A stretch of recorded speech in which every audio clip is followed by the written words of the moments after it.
Hello friends, मैं हूं doctor सरिता जैन। आज हम बात करने जा रहे हैं आईवीएफ के बारे में। कॉमन मिसकंसेप्शन कि आईवीएफ से हमेशा ही ट्विंस या मल्टीपल प्रेगनेंसीज होती है।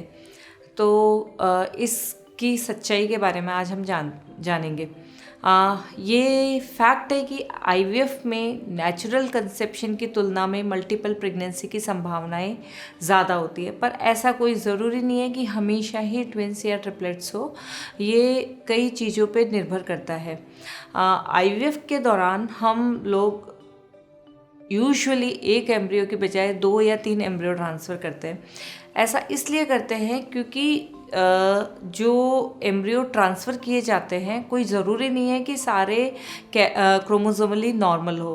कई एम्ब्रियो उनमें से एबनॉर्मल भी होते हैं। तो सिर्फ आँखों से देखने से ये चीज़ का पता नहीं किया जा सकता है कि कौन सा एम्ब्रियो नॉर्मल है और कौन सा नहीं है। कई सारे अच्छे दिखने में जो अच्छे एम्ब्रियो हैं उनमें से भी क्रोमोसोमली एबनॉर्मल हो सकते हैं। तो आईवीएफ की सक्सेस रेट को बढ़ाने के लिए एक से अधिक एम्ब्रियोज ट्रांसफ़र किए जाते हैं।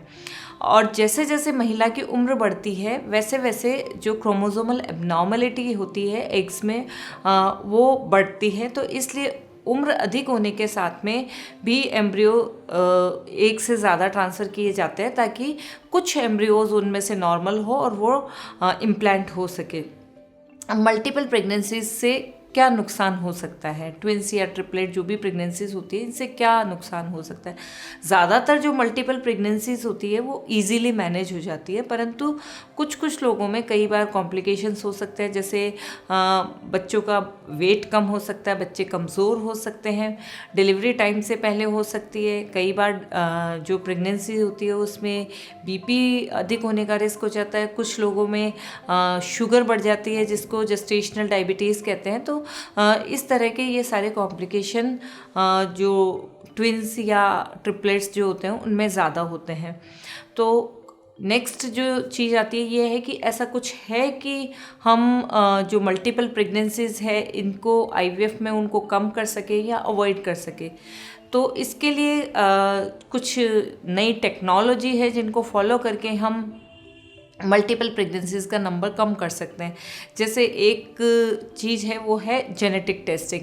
एम्ब्रियोज़ को ट्रांसफ़र से पहले उनका जेनेटिक टेस्टिंग किया जा सकता है जिससे हमें ये पता लग जाए कि कौन से एम्ब्रियो नॉर्मल है कौन से एबनॉर्मल है, ताकि हम नॉर्मल एम्ब्रियो को ही ट्रांसफ़र करें। और जो नॉर्मल एम्ब्रियो होते हैं उनका इम्प्लांटेशन का पोटेंशियल अधिक होता है, तो उनको ट्रांसफ़र करके हम अपने कंपैरेटिवली बेटर सक्सेस रेट प्राप्त कर सकते हैं और हम मल्टीपल प्रेगनेंसीज को अवॉइड कर सकते हैं, क्योंकि इनमें सिंगल एम्ब्रियो ट्रांसफ़र करने से भी प्रेगनेंसी होने की संभावनाएं अधिक होती है।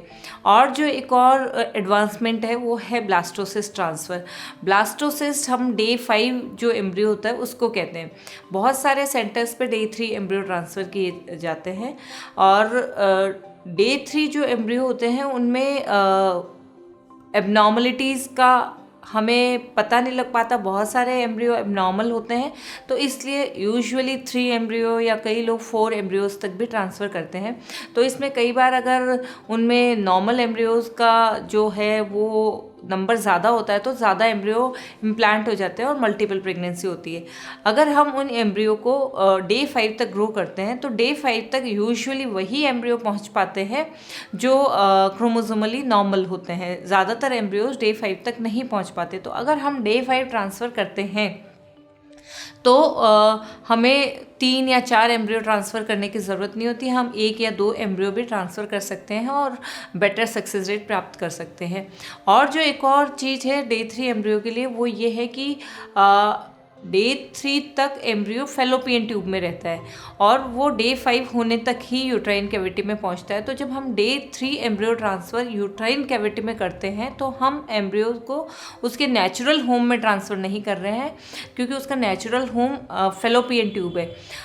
तो जो यूट्राइन कैविटी में जब डे 3 हम ट्रांसफ़र करते हैं तो उसका इम्प्लांटेशन का थोड़ी संभावना कम होती है। इसलिए हम अगर डे 5 ट्रांसफ़र करें तो उसको डायरेक्ट वो इम्प्लांटेशन के लिए रेडी होता है यूट्राइन कैविटी में जाके, तो उसमें बेटर सक्सेस रेट मिल सकती है। और जो इसके अलावा इलेक्टिवली जो हम सिंगल एम्ब्रियो ट्रांसफ़र करने से भी सक्सेस रेट बहुत कम नहीं होती, हम इलेक्टिवली सिंगल एम्ब्रियो भी ट्रांसफ़र करके एक अच्छी सक्सेस रेट आईवीएफ की प्राप्त कर सकते हैं। तो इस तरह से हम आईवीएफ में भी सिंगल प्रेगनेंसी प्राप्त कर सकते हैं और मल्टीपल प्रेगनेंसीज को अवॉइड कर सकते हैं। मैं आशा करती हूँ मेरी ये जानकारी आपको पसंद आई होगी। अगर आपको पसंद आई तो प्लीज़ वीडियो को लाइक करें, शेयर करें। Thank you.